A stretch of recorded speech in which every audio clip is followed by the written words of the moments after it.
Əziz izləyicilərimiz, bugünkü mövzumuz labiplastik haqqındadır. Labiplastika son zamanların ən çox icra olunan əməliyyatlarından biridir və təəssüflər olsun ki, uğursuz labiplastik əməliyyatları da çox olur. Bizə təkrar əməliyyat üçün müraciət edən əksər pasientlərin eyni şikayətləri var. Asimetriya, yaranın gec sağalması və hissiyyat problemlərinin olması. Əziz xanımlar, əməliyyat olunarkən əgər doğru seçim etmişsinizsə, bu problemlərdən heç biri ilə qarşılaşmırsınız. Ona görə də biz sizlərə tövsiyəmiz estetik ginekologiya ilə məşğul olan həkimlərin əməliyyat olunmanızdır. Labiplastika əməliyyatı sadə bir əməliyyat olaraq görünsə də, çox həssaslıq və incəlik gərəkdirən bir əməliyyatdır. Labiplastika əməliyyatında həkimin peşəkar olması çox önəmlidir. Kəsiləcək sahənin çox və ya az olmasının düzgün qərar verilməsi də önəmlidir. Simmetriya çox vacibdir bu əməliyyatda. İcra olunan zaman yerli keyitmə ilə və ya vena daxili sedasiya ilə icra olunur bu əməliyyat və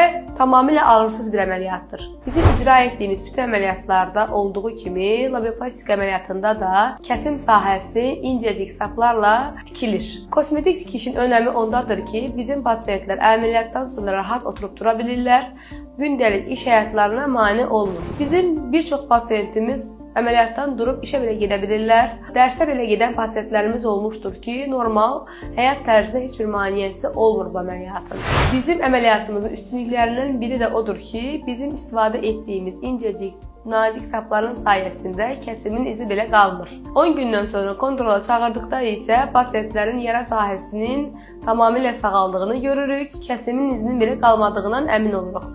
Əziz xanımlar, bizimlə hər zaman sağlam və özgüvənli olun.